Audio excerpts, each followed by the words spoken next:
Hello, dear conference participants. I'm very honored to open our first session of the conference New Challenges of Economic and Business Development.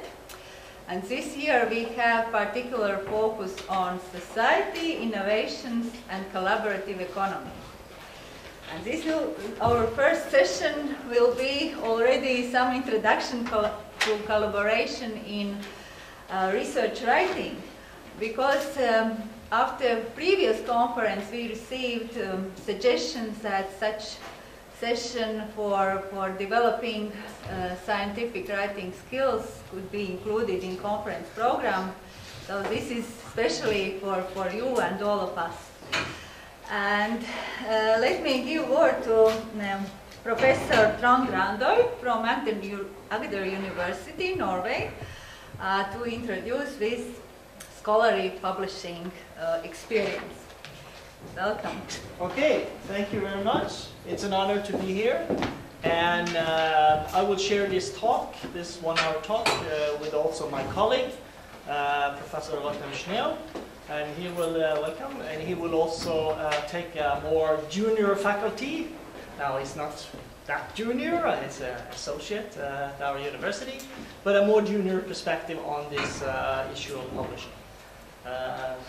Partly, I guess, I've been in the game, you might say, in academia. My dissertation was in 1994, and we've seen a lot of changes. I could also hopefully relate. How many of you are from Latvia, by the way? Could you raise your hand?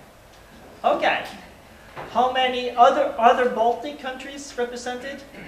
No? Yes? Good. So the rest, any Nordic, other Nordic representatives here? No? So is it rest of Europe? Could we have kind of, yes, good, okay. What I took, since I'm coming from, you might say, a medium-sized Norwegian university, Norway being a small country, just like Latvia, and you could probably relate to that. My native language is Norwegian, so just like you, it's not most of you, I guess. By the way, how many of you have English as their native language? Okay, that's right. I expected so, but it's nice to know.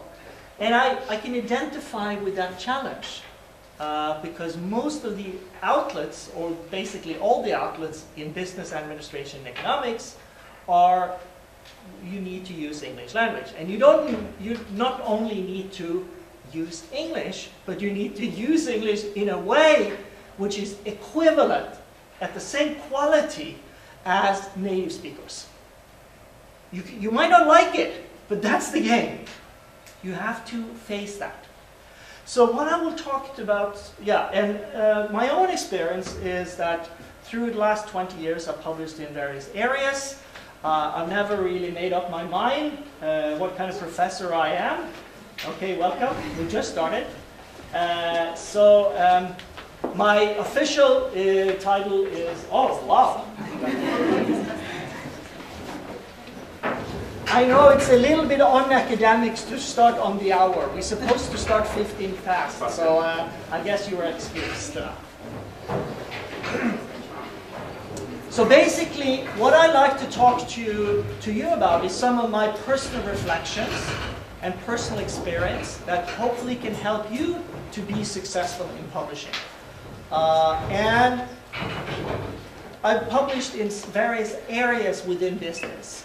I selected one area which is kind of, I see as an upcoming area, entrepreneurship, as the area where I will give examples.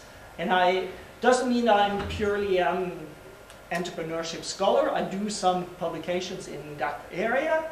I also do a lot in more general management strategy issues, and I do also quite a bit in corporate finance. Corporate governance is actually one of my main topics. So you might say I'm a little bit of an academic hybrid. So this is 2 publications I had in the area of entrepreneurship.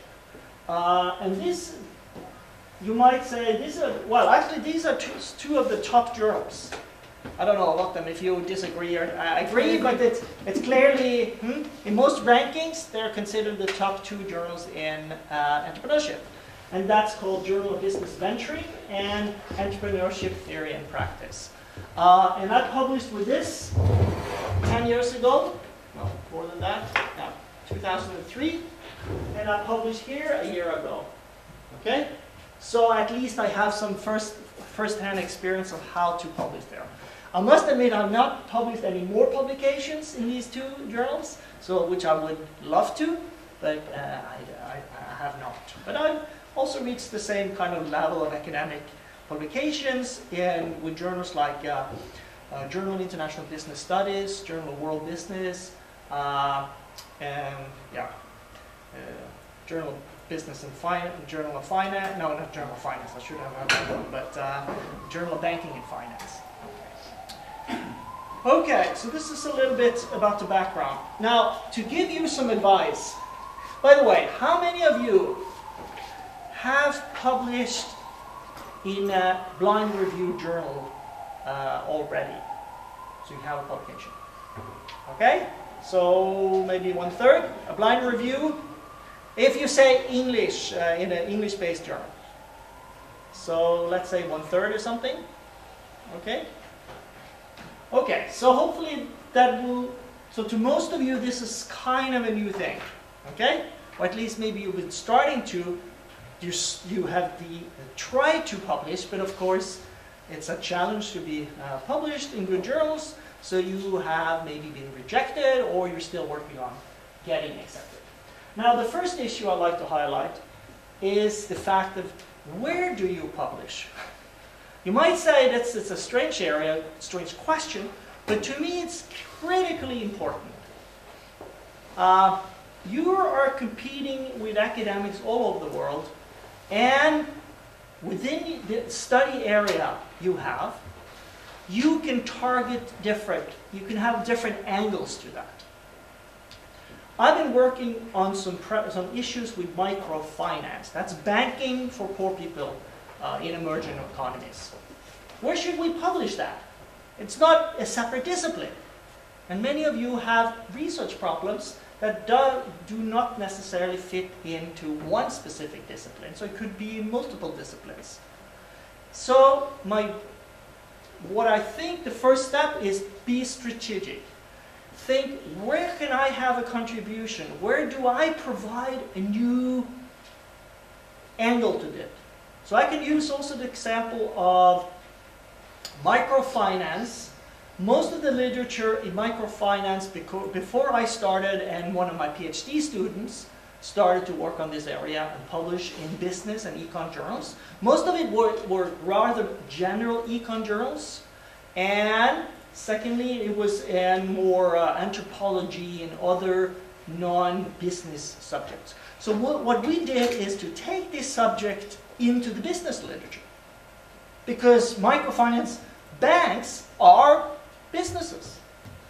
So one idea, so what we did is we looked at social entrepreneurship. Okay? I'm not saying you should do that, but just as an example.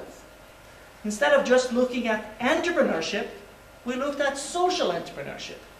And we looked at microfinance. So the last journal, the last publication we had with Entrepreneurship Theory and Practice was on social entrepreneurship, focusing on microfinance and how that was an arena for entrepreneurship. So be creative here. Another area where I've been working, where I see a lot of interest within entrepreneurship, is international entrepreneurship. And the third area is entrepreneurship in small companies, micro firms, family firms, informal sector. This is just examples of how can you work within the area where you have an expertise, which are the most exciting emerging things, and how can you be the one that delivers this? So you don't just replicate what someone else is doing. Okay? Now the bad news. For good journals, the publishing cycle is between 1 and 5 years. to use the case which I just talked about, the Entrepreneurship Theory and Practice publications. So this is the publication with myself and 2 co-authors, published in 2015. We start, and this is how you work your way through a publication. And typically, you have a research problem, a research idea. That's what I started off with. Something unique, your message to someone. And I actually did a little research on my own hard drive. When did I come up with this first idea to have this entrepreneurship angle to microfinance? And that was in 2008. And then I developed the first draft. I actually invited these 2 co-authors to join in early on. And then by, first draft, very rough, we circulated the draft, and October 2010, it was actually a paper. It was a 30-page paper with regression analysis and statistics and whatever, you know? And I tell you, we haven't done half the work. Maybe 1/3. So then we presented to a conference in 2012. Actually, so it took us 2 years to really develop it, make it into a high quality, because we also wanted to reach a very high-level journal. Okay? We submitted in 2012, and finally, well, this process, it was actually accepted in December. So it wasn't that bad. I have had a lot of experience that takes a lot more time than this.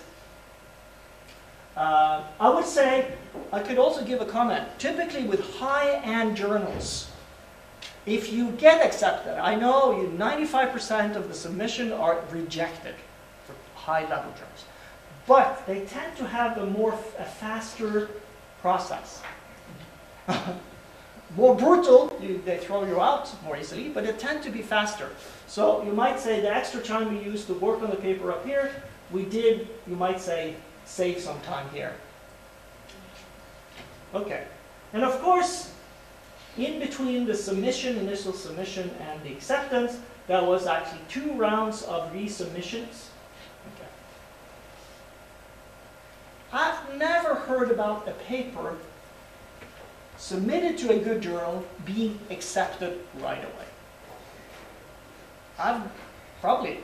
There is a case, but I don't think so. I've never experienced that. And the letters you get, they sound like you've done a horrible piece of research. You know? And I'm quite well published. And I still get these letters that says, you know, there's so many problems, the theory is not developed yet, the research problem is not clear, the methodology is lousy, and by the way, the sample is also not that good. So, you know, but I tell you, there's only one thing you need from such a letter, right? It says resubmission. You can forget, the rest you can work on. Resubmission, that's the only goal you should have. If you see that, be happy, okay? So the point is, when you look at this 1 to 5 years, I should also add that it's not like you have 10 ideas up here and you end up with 10 printed publications. And I think you should be conscious about this. Try to develop a lot of research ideas and try to pick the best ones. Okay? So let's say you have 10 research ideas. If that can lead you to 2 or 3 publications, it's fantastic.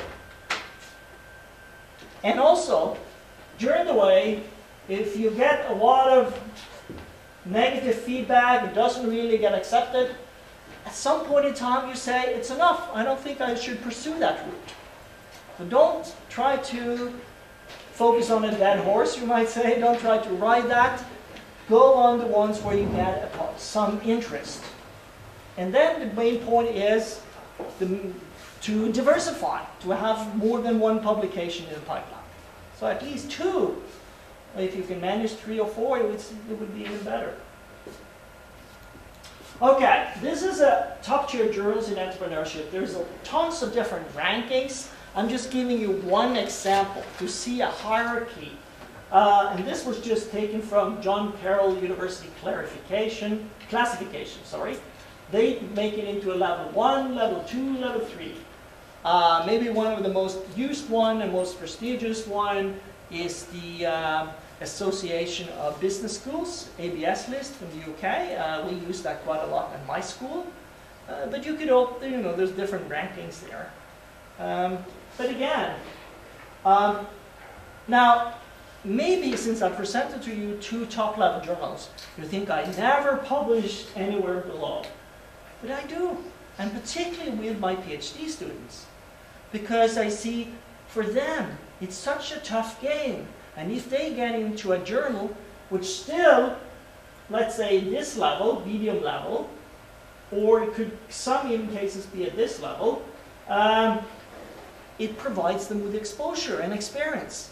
And then they eventually can move up. Okay? So, and I will also add that you come in from a small country that provide a lot of disadvantages. Typically because your data maybe comes from Latvia, or maybe you... So what are some of the strategies you can take to reduce that disadvantage? The one strategy I taken personally, I worked a lot with other Nordic scholars.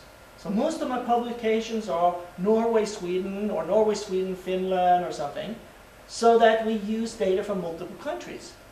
Okay? And then the institutional environment is not. So of course, the most obvious one is Baltic countries, or maybe another Nordic country.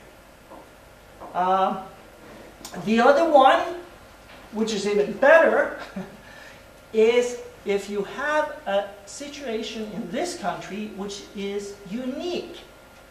I've been working with a PhD student on some data on financing of poor people, so microloans, in Ecuador. Ecuador of all places. Now what they have in Ecuador is a total list of all bank loans you have, all debt. So all persons, there's a public listing of debt. Can you imagine? We don't have that in Norway. There's a credit bureau rating, but it's not like, so in Ecuador, in order to have debt with any provider, you have to register with the National Register. What does that create? That creates a unique situation. So when you test and look at debt and the impact of that, okay, yes. Ecuador is a wonderful case. Of course, I might say way back in Latvia, you had a wonderful case related to the transition. Now that's starting to be a long time ago. But if you have other big policy changes, you basically have a natural experiment. And that's also a big selling point. Now, there could also be that your main target is more of the national policy or national research. And then I would basically say, Lotten, you've been on the editorial team of a special issue in Baltic Journal of Management, isn't it? Yeah. Yes. If you go to international rankings of that journal, it would not be the top level. But I tell you, if you have a paper that fits, it's really the message is for the Baltic countries and is relevant for people in those areas, you should publish there. Okay? So don't be so, if you take it too straight, there's no point that you publish something that's not relevant to you, to your constituency. If you're in Latvia, Latvia is important to you.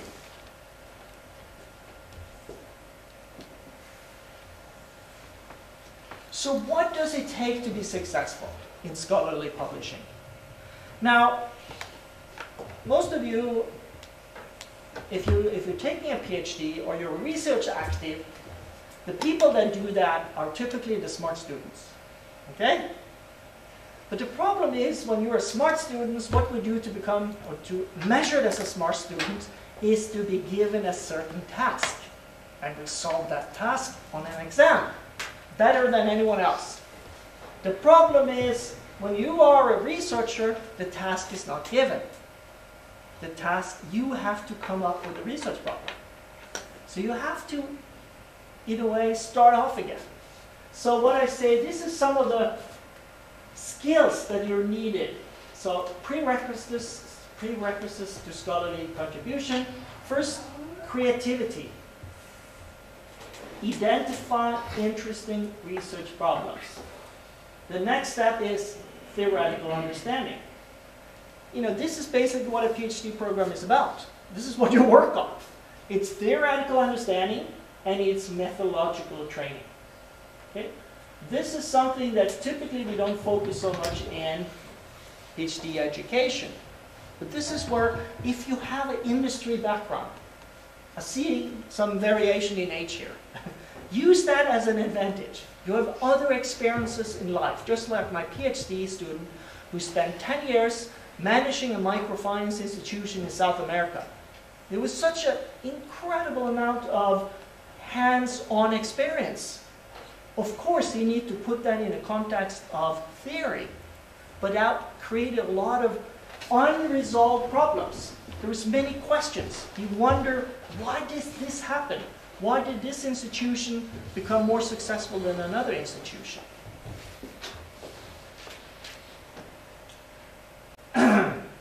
You know, so you can create a whole, so understanding, yeah, so this varies a little bit by discipline, but generally speaking, you need to have some theoretical contribution.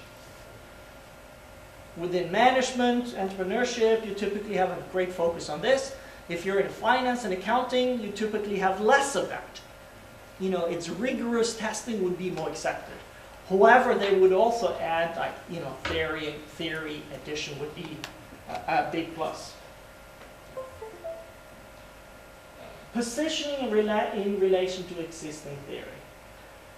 One common problem is that since if you're a PhD student, if you're not that published, you think you need to throw out all previous theories in order to give room for your fantastic contribution.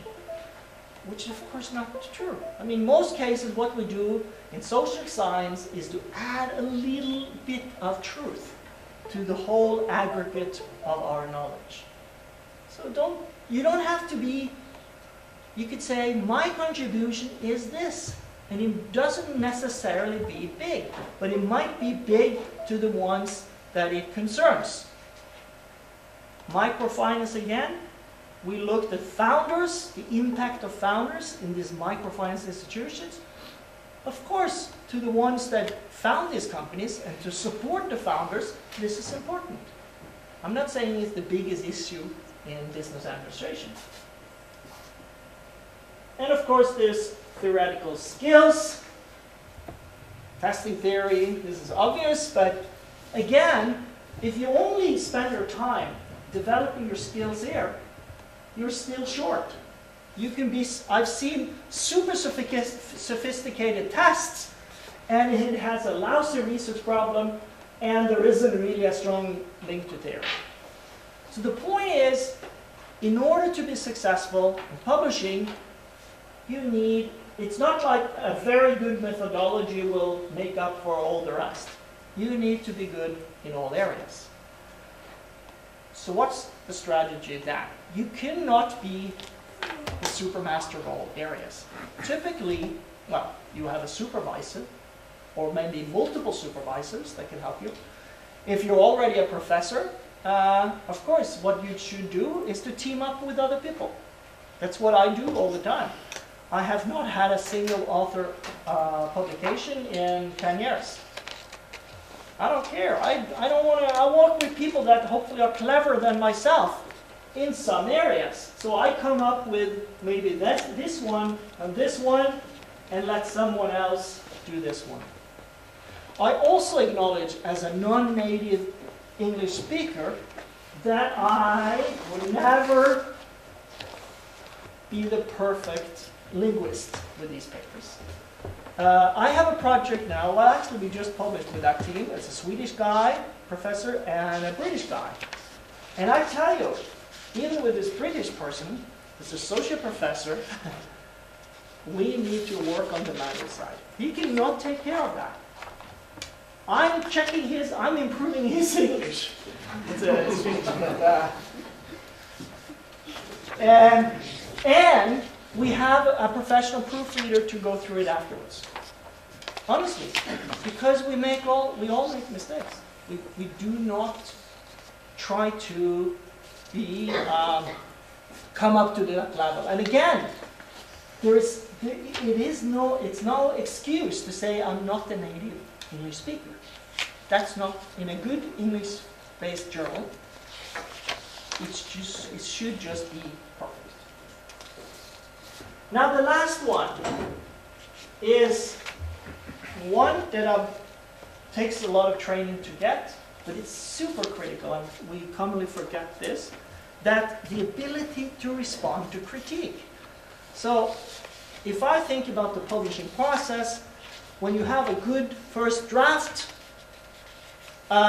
you may be halfway through the working process of getting a published paper.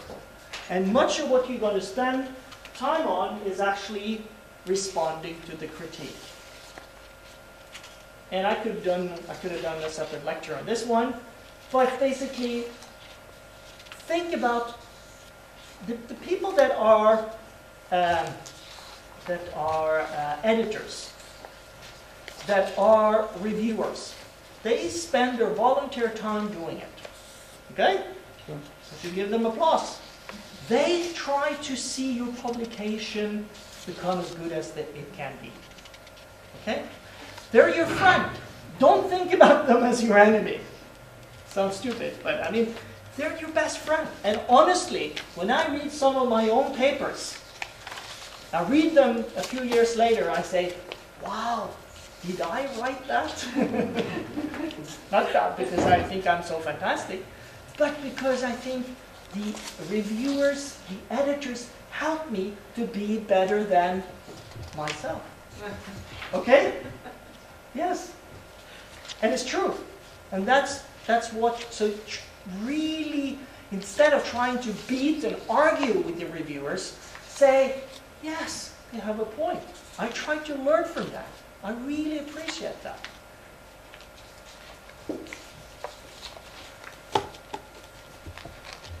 I was just, not last part, but it just walk you through some hints about in the research process.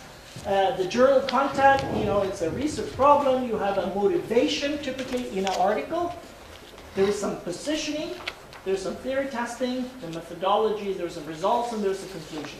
This is the framework we're talking about. And I think I will, how many minutes will you? 15? Hmm? 10, 15? You tell 15, yeah. So, research problem again. What is some of my hints about this?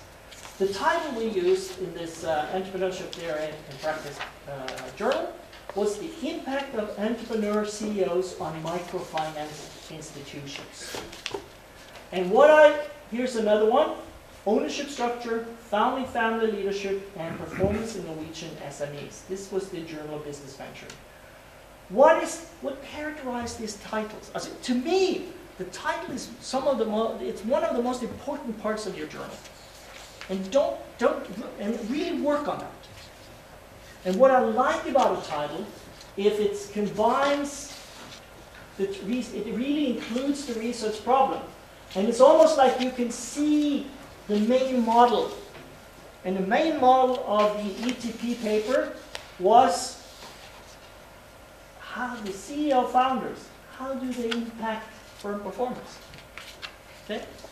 So there's some kind of a directional, there's some kind of what is dependent variable? What are you explaining?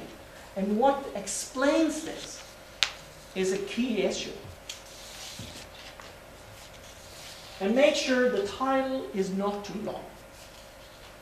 You feel like you've done so much work in the paper. You feel so, you need all these main points in your title. Don't do it. Make it simple. It's like, this is like in basic marketing. You like to sell your story and then get them to the next level. And the next level is that they read the abstract. And if they like the abstract, they read the introduction of the paper. And eventually they will read the whole paper. So you should not give more than you need to do to keep the interest. Okay. One common rejection from reviewers is that, okay, you've done your exercise, and they say, so what? Who's interested in this? Theoretically, practically, what's the dimension? So try, first of all, to think about your research problem. Is it the right research problem? If it doesn't really benefit anyone, you just came across an interesting correlation, and based on that, you kind of made it up to a paper, rethink it. The second one, maybe you have a message, but you're not able to communicate it. But then you need to reposition the story. So, what is a poor or a non-sufficient contribution? That could be that results have been found other places. If you say the theory is new, is it really new? I've had a lot of experience taking theoretical models, theoretic thinking from other disciplines. I mean, in some ways, or in many ways, business, it's not the, we learn and we borrow from other disciplines, sociology, from economics and so on, and use that. See if there's something new. In this one case of founder influence, we use a theory called motivated agents. Okay? So it's an agency theory, but it includes people that have an internal motivation. And there was even an American Economic Review, that's the Economic Review, yeah, it's #1 in economics or something, I never published there. But, super theoretical paper on this concept. And we could take it and use that in a very practical context of CEO founders. And of course, that had credibility because this super journal had already conceptually developed the model behind it. Narrow contribution. Yeah, I think I skipped this. This is maybe one area where it's simple to add to make the paper better. Motivation. Why? And don't use pages and pages. That's a problem. But if you use one paragraph, use recent events. I'm writing about Africa. 7 out of 10 highest growth countries the last 10 years are sub-Saharan Africa. Ooh, isn't that interesting? Or financial crisis, some kind of, that makes it interesting. Why should we look into this? Or change of public policy. I'm working with some PhD students in Indonesia. They've gone through big political changes. So here, one example is from this paper in Entrepreneurship Theory and Practice. Microfinance is a global industry that has emerged over the last couple of decades in which entrepreneurs play a prominent role. Okay? Banking, usually, you don't have that many prominent entrepreneurs. However, there's a lack of theoretical knowledge and empirical evidence of the impact of entrepreneurs or founders, CEOs in the industry. Okay? That's a motivation. Positioning. What is your contribution in relation to past research? And there, I kind of mentioned this already, but don't be too critical of existing research. I mean, it's not like you have to say, I'm the first one doing it right, everyone else is wrong. No. There might be weaknesses of past research, but most and foremost, research is building on each other. It's not tearing other people's work down. Okay, you have from time to time a paradigm shift, okay, but that's a different story.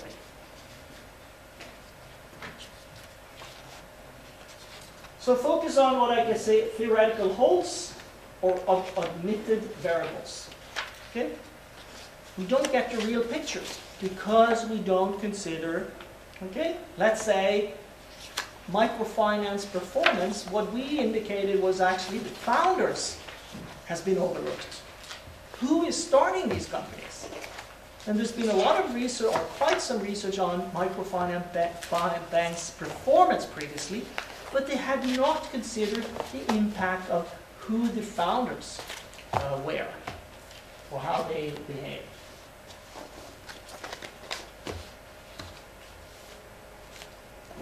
So here in this study, we argue that entrepreneur CEOs in microfinance are different from typical for-profit entrepreneurs, and that the behavior can be interpreted through the theoretical lens of mission-driven, motivated agents.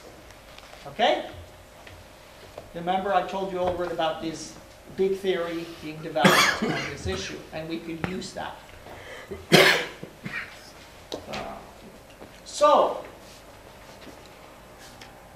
theoretical contribution. I think I'm a little short on time, so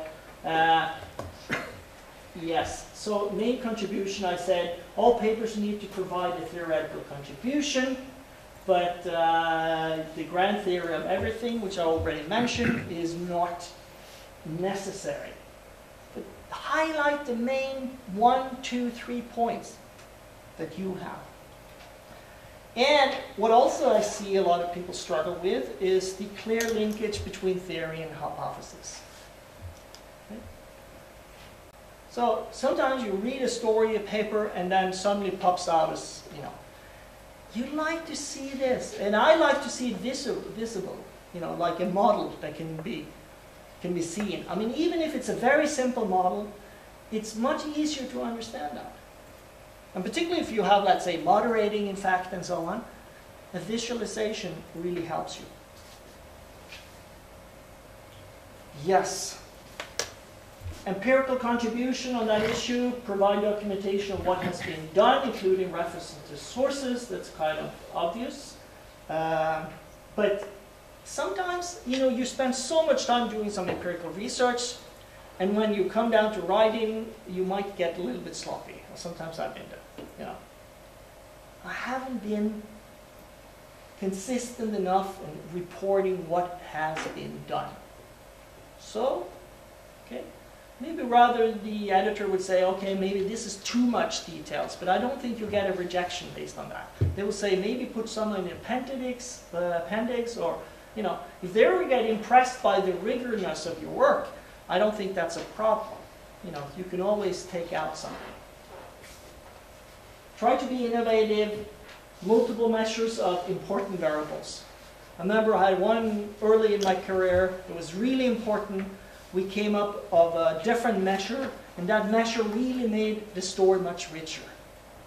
So try to see, instead of just have one measure or 2 measures, see if you can combine them in some way, and that can be a contribution. In terms of when you look at the journal, it's super important that you apply the format of the journal. I get rejected all the time from different journals. And of course, you spend a lot of time working on the journal, and then you think you can just do a few changes, take care of the most critical reviews, and then into another journal. And it's important to actually have a fast turnaround time. Do not get the paper dusty. But you should be aware that you need to format it in the way the journal likes to see it. Okay? So if it's a style, maybe the introduction is shorter or longer. They tend to be, what kind of abstract. Some journals have 100-word abstracts, some have 2-page abstracts. What kind of discussion what do they expect to see in the discussion section versus in the results section or conclusion section? Buy into the format of the journal.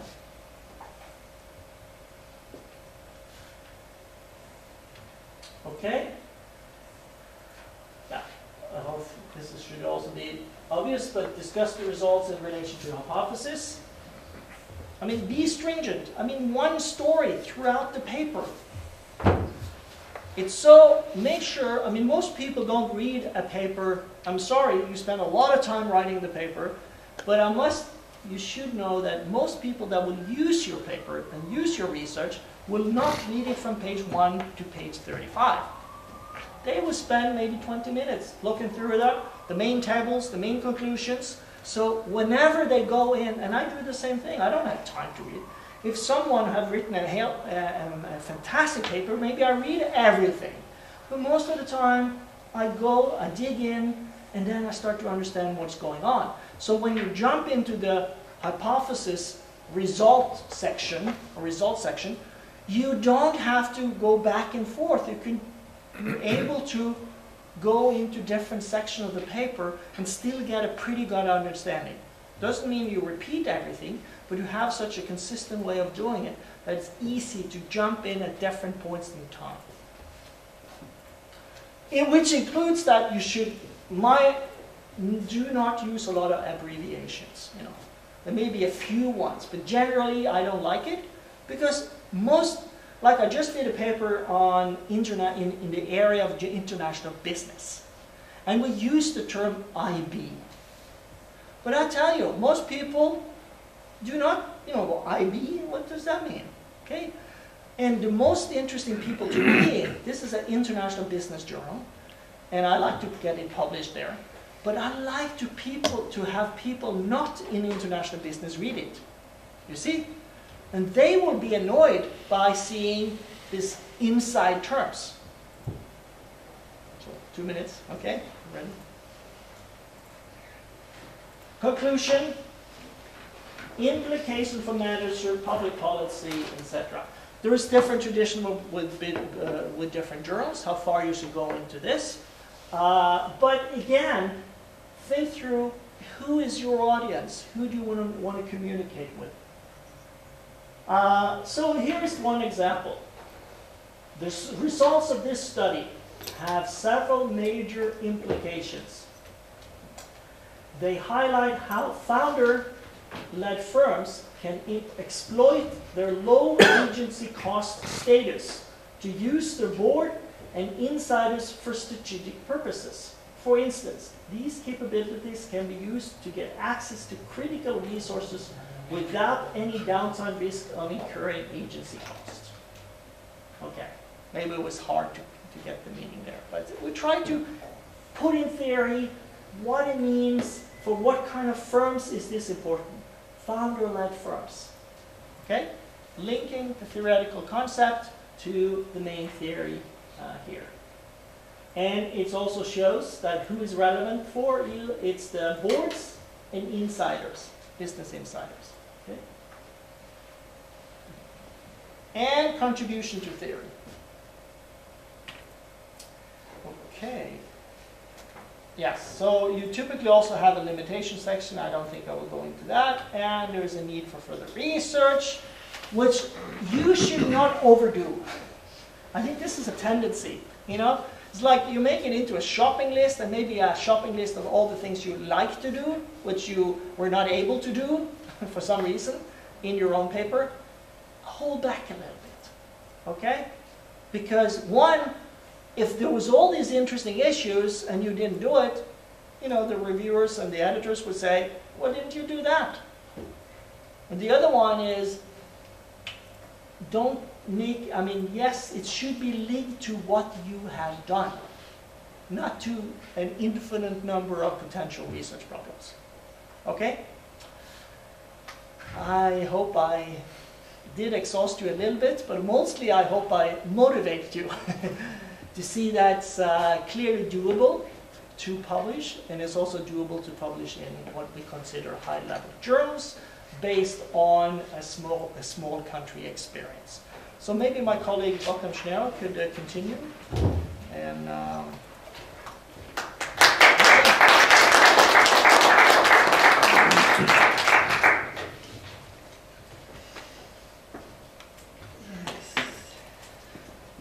start by saying Laptiem, Paldais par Iulugumu, or something like that. It basically means thanks for the invitation. I'm really happy to be here. I'll try to present the junior scholar perspective on the review process. I'll touch on a checklist that I would advise you to use as you engage in attempts for publication. I'll give you advice on how to deal with rejection, as someone who's been dealing with rejection a lot. And I'll try to finish with a little positive note on encouraging you towards the future. I myself am an associate professor at the same school as Trond, specializing in entrepreneurship. As a scholar in entrepreneurship, I think it's very important to keep LEG also very connected to entrepreneurs, to industry, and to investors. So I'm also sitting at a board of Alternative Finance Leadership at Cambridge University. I'm leading the Nordic Crowdfunding Alliance of Platforms and engage in quite a few startup ventures myself. And I think all of this is very important, so I don't only preach, I also know what I'm talking about a little bit. And I've been teaching entrepreneurship more or less in different formats since 2003, and I believe have seen around 1,000 students, 500 business plans, whatever you want. So there's a good perspective from there. I myself was accepted as a PhD student by Trond when he was the leader or the head of our PhD program, which maybe we can say a few words about as well. If any of you are interested to pursue PhD education in Norway, we have a nice program. But we're not stealing your talent. Yeah. Okay, the first thing, I'll share with you some pains. Trond correctly mentioned I've been guest editing a special issue about entrepreneurship in Baltic and Nordic region in the Journal of Baltic Management. And yes, it is, a relatively young journal, emerging journal, but I really think it's up to us. A lot of you will publish there, a lot of you will cite it. It will become a significant journal. So consider that. It's probably very relevant for you. And today I am sitting on the editorial board there as well.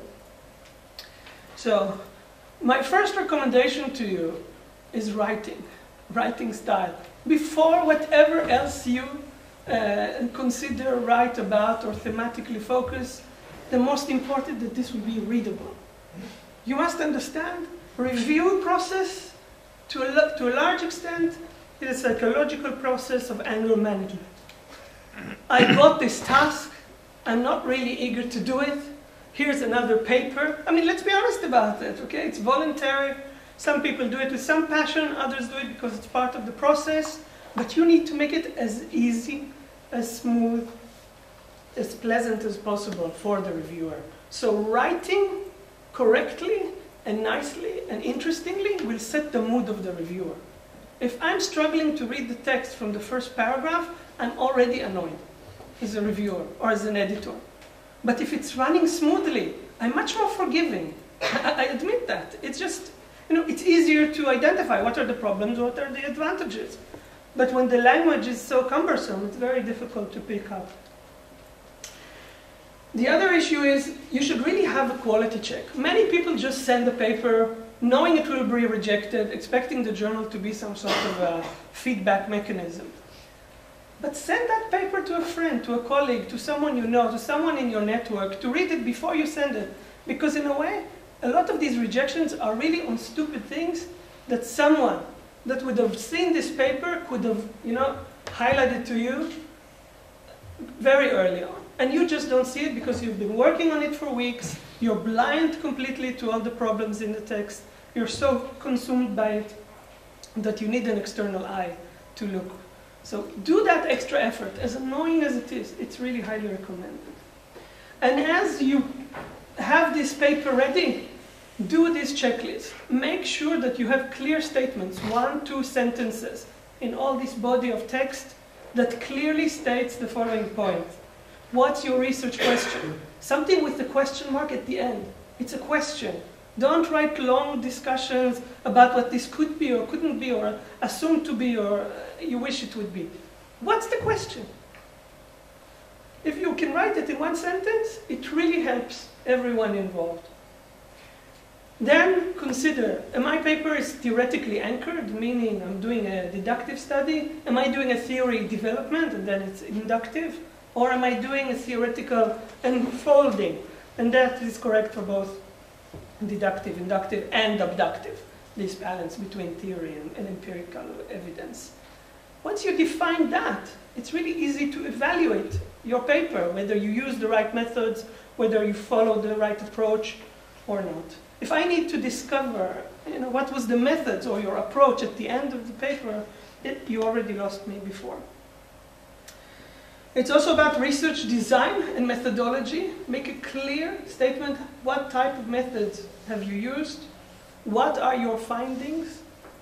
One sentence statements, and then add the meat around them. Clear statements about what's your contribution, empirical or theoretical, and then what are the limitations. And again, don't make a long shopping list, but be honest when you reflect the limitations. The last point is ensure that there's an outlet fit. Some people send papers to journals that are completely irrelevant. I've got, for this special issue, I've got papers in mechanics about machinery for biosystem, whatever. Yes, it was developed in a Baltic context, but from here and until what the whole special issue was about was a long, long, long way. So make sure there's a fit, otherwise your desk rejected for a very foolish reason. So this is just to maybe summarize a lot of what Trond said, and then I'll walk you through the pains of a rejection. And here I would recommend you to follow the following steps. The first thing that you need to do when you get that email, first read it, so you know what's the result. Is it a reject? Is it a resubmission? Is it whatever? After you read it, shelve it. Put it aside. Definitely don't avoid impulsive, anger-driven revisions and replies to reviewers. It's never helpful. You are so angry at that person, you just sit down and click. It doesn't work.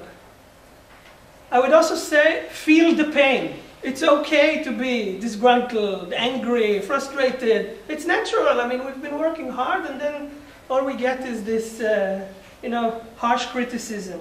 So feel it, but also limit it. Say in a week or 2 weeks' time from now, I'm repicking this up, because it's very easy to just, be so consumed in grief, put it aside, and never wanting to see it again. But it's a bit, unproductive. So allow yourself to feel the pain, but also set a date where you're continuing to work on it. I will also say, as you process these comments, people are nasty. Sometimes you can write, feedback nicely, and you can write it in a very derogatory manner. So I would say, filter the filth in people's attitude, and take core words. Key words, key issues, highlight them with a marker, and address them in your review.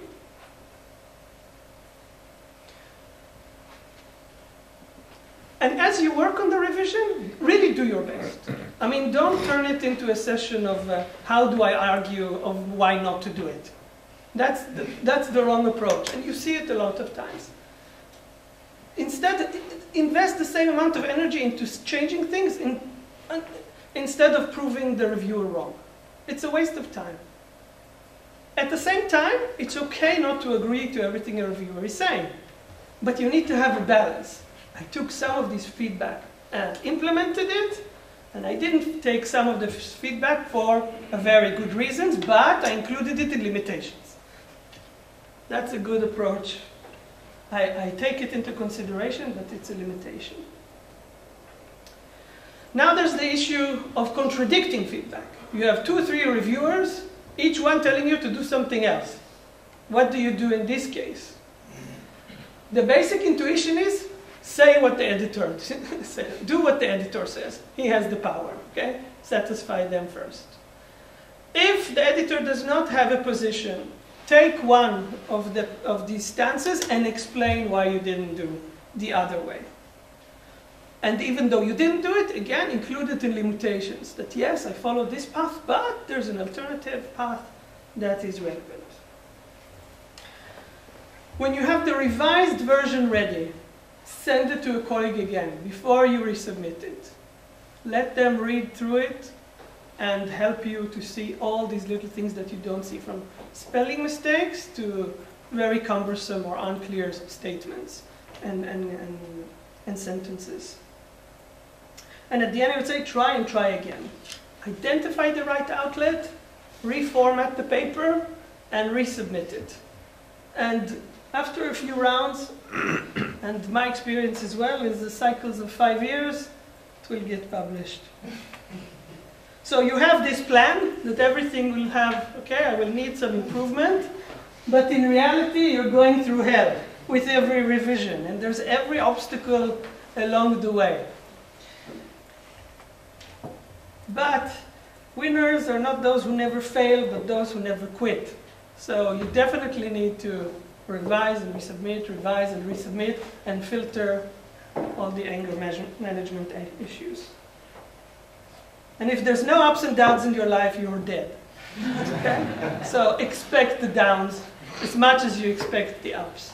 That's just part of life. And as you feel as like a failure sometime, I would like to share with you some other great failures. You know, Michael Jordan was kicked out of his school basketball team because he was not suitable for basketball. And Walt Disney was fired from a paper because he did not have enough creativity. And Oprah Winfrey was fired from being a news anchor because she was not fit for television. All of these are the excuses for firing these great people. So even if you get negative feedback from someone, it doesn't mean they're right. And I don't care what type of title and experience and publication record they have. As long as you do a good work, serious work, dedicated work, you can succeed. So if you've never failed, you've never tried anything new, and you need to try in order to succeed. Thank you.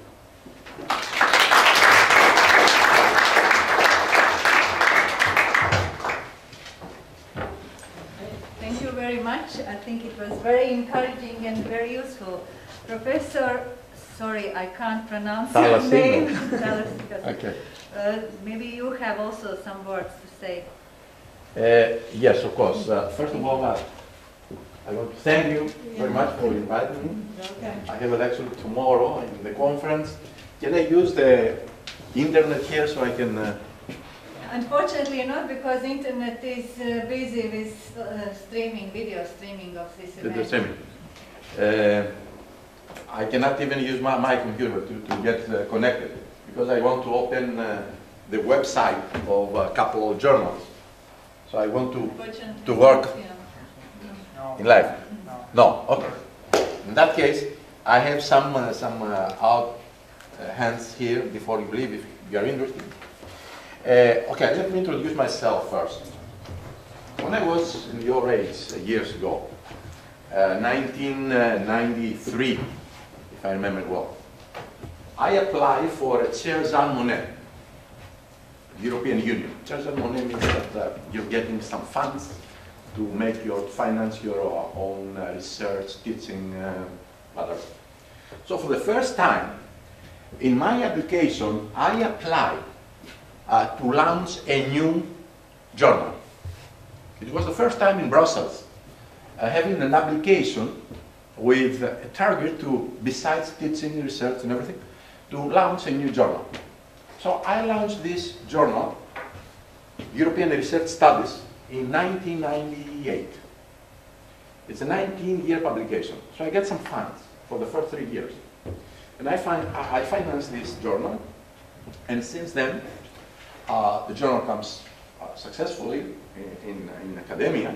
Now it's a 19-year publication. It's indexed in all databases, Scopus, REPEC, SSRN, all different databases. We have published more than 600, 700 articles since then in 55 issues. It comes out 4 times a year. I have an editorial board with guys, editors from 14 different countries all over the world. I have many people from the United States. The website is ersj.eu, if you're in it. ersj.eu. Then, later on, I launched another journal, International Journal of Economics and Business Administration, focusing in business and administration and some economics. The first one is mostly in European affairs. I agree with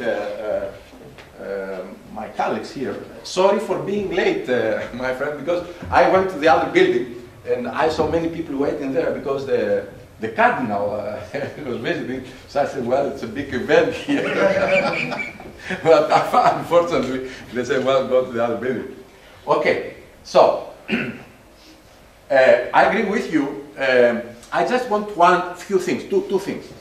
First, sometimes you must be provocative, even to a very big guy, big professor from Harvard, from MIT. Read his paper and try to do something similar, either wording or presenting another perspective. And send this paper to the same journal where the journal is published. Okay, I made it when I was young, and I sent another version of an article to a well-known journal. So they asked me, do you have any guy to propose as a referee? I said, this guy, who is the initial writer of this article. And it worked very well. So, then later on, we start with my colleagues, another journal specializing in maritime and economic issues. And then we have a group of people working with us in Jean Monnet Center of Excellence, emphasizing in maritime and business, and if you are interested in maritime.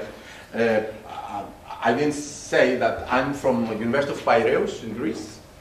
I'm there 32 years now. I have my studies in Chicago, late 70s. And I try to build a kind of a network all over the world.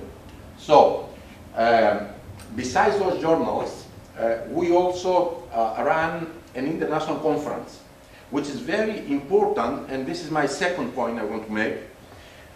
Instead of having your friends reading your article, try to present your research in an international journal and get some comments from the audience. Very important comments. You understand? If you have an article presenting, okay, and you have an audience of 50, 60 people, and you're getting 3, 4, 5 comments, very important comments. Besides that you're getting the referee, okay, the evaluation of some discussants maybe, okay? Very important. You don't pay for that, okay? So I get to know all the interesting information, important information for you. So those are 2 points I want to make. Then we cooperate with many people all over the world, and we have created a kind of a network, and on this network we exchange ideas, we do common research. I agree, I fully agree that it is very important to have some people working with you, because maybe you are not very good in the research, in methodology. So have somebody to do the work for you, okay? So just combine all different forces and get to a very, very interesting article, okay?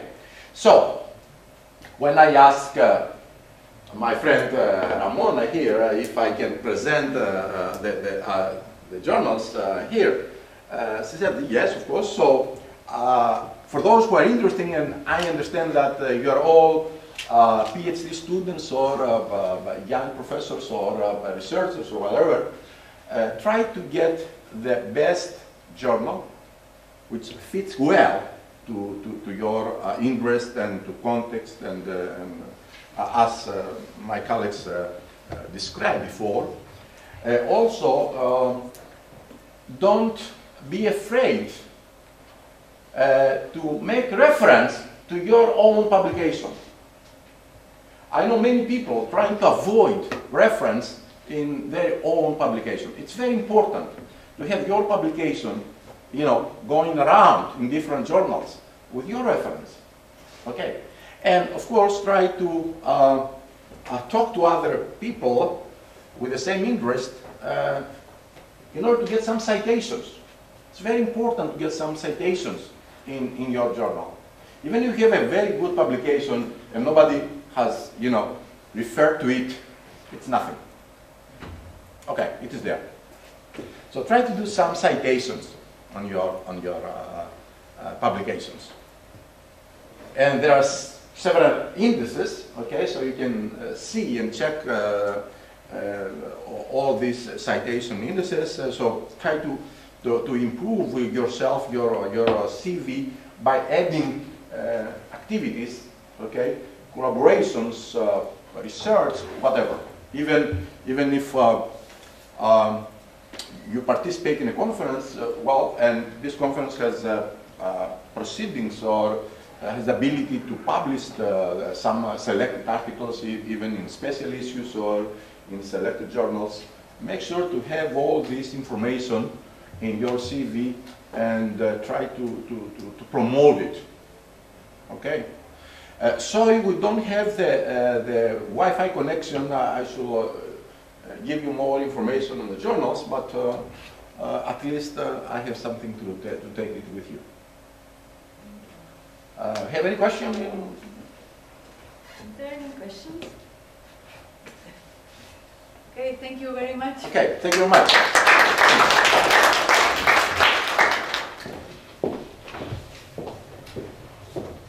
So I'm very glad we heard a lot of familiar phrases also from our conference, and I hope that all present conference participants are now are feeling more comfortable because of these rejections or bad reviews, and now you feel much better, and I hope that you will get very valuable feedback during the parallel sessions. And I really wish you all the best for your next publications, and that you will be able to publish in top journals. And in our conference we will have a lot of things which will benefit your future publications. We will have speed dating session tomorrow, when we will have possibility to find collaborators and make our research more international, exactly what Professor Randoy said. And we will have creativity session on Saturday to develop our creativity skills and design thinking. So I hope this conference will benefit for your future as well. Thank you very much for attention, and our next conference event is in Rāņu Bulvārs 19, where the State Secretary of Vatican is already finished his speech. So 5:30 is this welcome reception of the conference downstairs in the Rāņu Bulvārs, main building of University of Latvia. And registration will be open 1 hour before the reception. So, thank you.